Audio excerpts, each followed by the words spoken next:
Hi, you're listening to Book Chat with author Vivian E. Moore.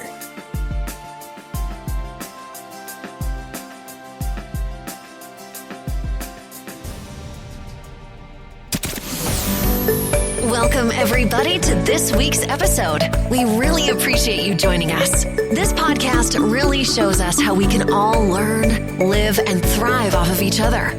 By sharing our knowledge through our conversations, we will impart some knowledge whilst learning ourselves how to progress even further. Here is your host.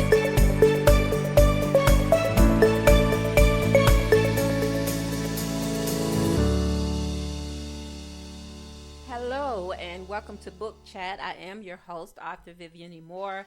I hope everyone had a great week, and I hope you're having a great weekend and getting out wherever you may be located in the country or the world. Right now, fall is in full effect. The weather is so crisp and beautiful, blue skies, and I'm just loving it because fall is one of my favorite times of the year. All right, so today we're going to get straight to the discussion, and the title of today's show is called Help, and the topic is how writing can create and comfort stress. Erica Campbell hit the mark when she wrote and sang the song Help from her sophomore album with the same title. It's something most people find hard to ask for when needed, even when they are so deep in misery, left with no place else to go, and once they conclude it is a life or death situation, usually resigned to the truth, they can't make it without help in one form or another. Stress isn't something that you should feel embarrassed about or discouraged about. It is one of the things that attaches itself to our daily existence, whether we like it or not. Stress is an emotional strain. Collectively, everyone on the planet experiences at some point in life. And stress is not a one-size-fits-all kind of deal, but how it's dealt with is essential and can determine success or failure. For some, it comes and goes daily. For others, it becomes chronic and makes life seem hopeless and therefore unable to bear. Some people wear stress like a badge of honor, whereas others crumble under the pressure. Some people, I just said that, didn't I? Sorry about that, folks. But anyway, it's okay. No one is immune to stress, and often profession notwithstanding, suffer in silence unnecessarily. You know, there are outlets and ways to lessen the pressure felt when it seems as though the weight of the world holds us down and become overloaded with non-specific issues or life in general.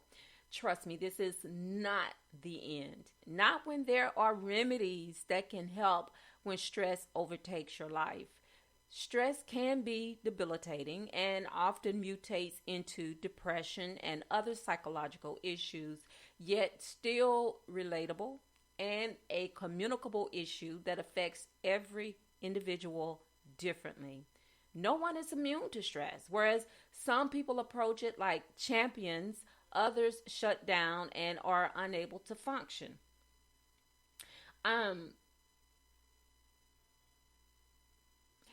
It is an overall condition that affects writers, just like it does everybody else. But there are ways authors can learn to function with the pressure of their profession. Now, I'm talking about stress in general as it relates to everyone and not just, one specific category. But, I'm a writer. And so I am speaking to writers today, especially because it is so essential, for writers that, sometimes they can get overwhelmed, with just the pressures of being an author. And when you add the addition of real life with that, it can be overwhelming. So I want to talk to everyone, and I want to include writers in this discussion, as we talk about it today. Some writers use writing as a coping mechanism, but what do they do when it's no longer effective, when deadlines, low sales, and other publishing woes take over? Life's anxieties become theatrical fodder, acted out by the characters in each paragraph, a fictional depiction of lifelike situations. So, speaking on that, let me just add, I want to offer a few suggestions that hopefully will help you to decrease the stress factors from a writer's perspective, but it relates to anyone who finds themselves unable to function due to stressful situations. There are numerous therapeutic ways to combat stress that aid in recovery. And some people find herbal remedies helpful, and I'm not going to go into what those herbs are, but still there are other things like exercise and breathing techniques, and also meditation. The goal is to discover a solution that works best for you.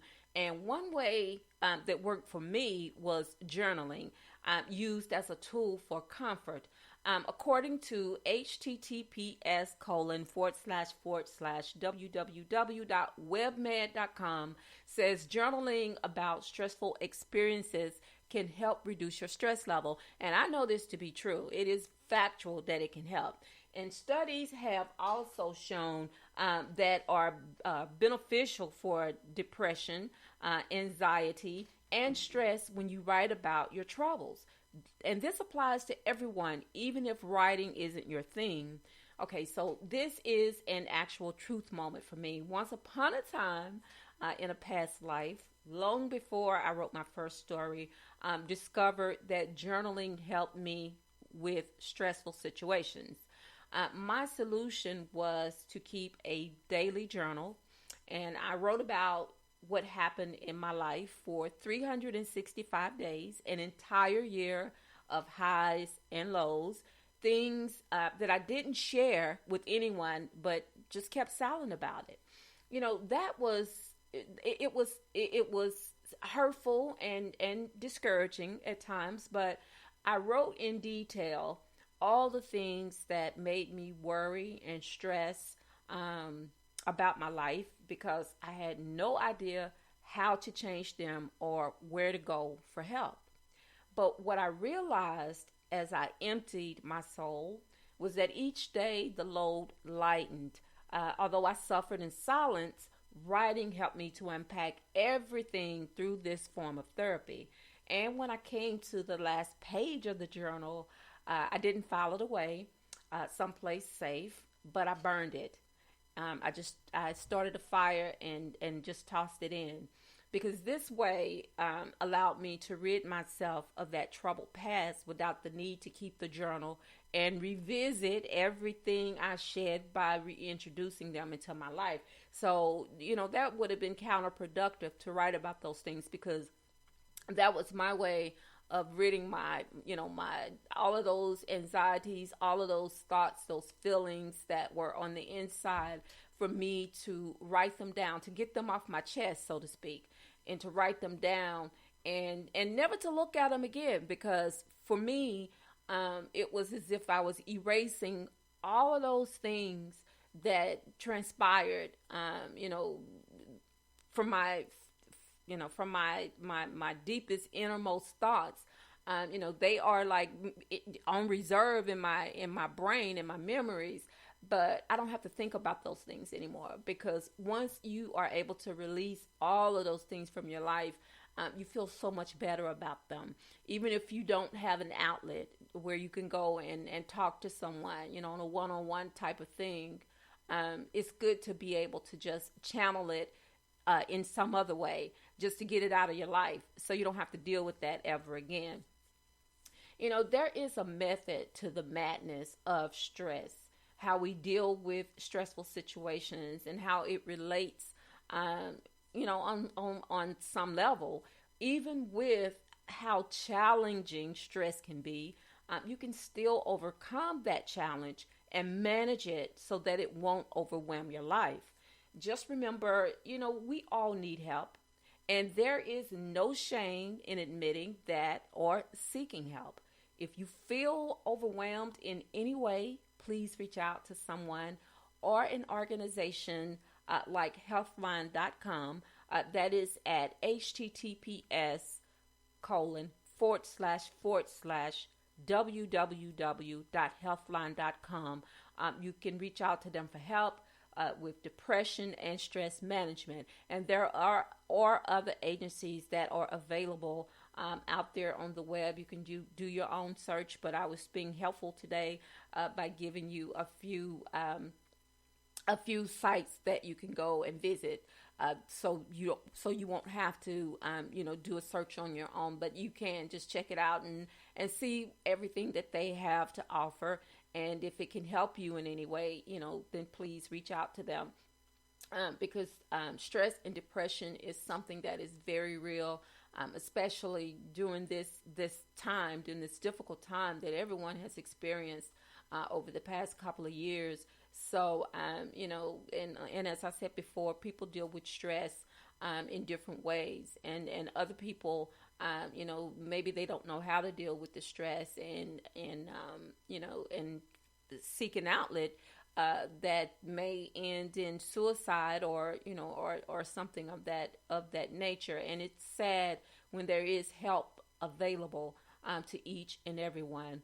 And once you know where to go to get this help, then it will make you better. It'll help you to get better and to overcome it. And it may not be an overnight sensation, but still, you can work your way to getting better. And that is the goal, to get better, to ask for help first of all, and then learning how to manage it so you can get better. All right, so that is the show for today, and I hope you found it helpful. But before I let you go, I want to make sure that I give you these URLs because I want you to keep listening to the show, and I thank you for those who do listen and download the show weekly. I do appreciate it greatly. So, of course, the first URL is to Spreaker, and that is https://www.spreaker.com/user/author Vivian Moore. You can follow me on all social media. That is Facebook, Twitter, and Instagram. And Instagram is by invitation only. You can also check out my website, and that is at authorvivianemore.com or authorehshepard.com. Also, my blog site, which is at https://vivianemore.blogspot.com. And also, if you missed today's live show, you can listen to the recorded episodes, each and every one, today's and all the ones that came before, on Spreaker, Apple Podcasts, Spotify, iHeartRadio, Google Podcasts, Castbox, Deezer, Podcast Addict, Podchaser, YouTube, SoundCloud, Dial 7, Audible.com, Verbal, Luminary, and hopefully very soon, Amazon Music. Okay, so those are all the places. Tomorrow is worship day, and I hope you're planning on going to service somewhere, whether you're staying at home, listening to it over the internet, if you're doing dial-up, or if you're just watching it on television. Just wherever you need to find your comfort and your encouragement, please do so, because that is so important. And it just goes along with today's show. It helps to alleviate the stress that we take on from day to day, and we need a positive outlet. So invite family members, friends, and your neighbors to listen with you. And if you're going to the brick and mortar buildings, please be safe, because COVID is still in full effect. So we want to make sure that we are staying safe and taking all the precautions necessary to ensure that we don't get it or pass it on to anyone else. And also, be mindful of those that you care about. Make sure that you tell them that you care about them, because tomorrow is not promised. Today may be the only chance you get to say that. So on that note, I love you. I hope you love me back. Until the next time you hear my voice, God bless you, and goodbye.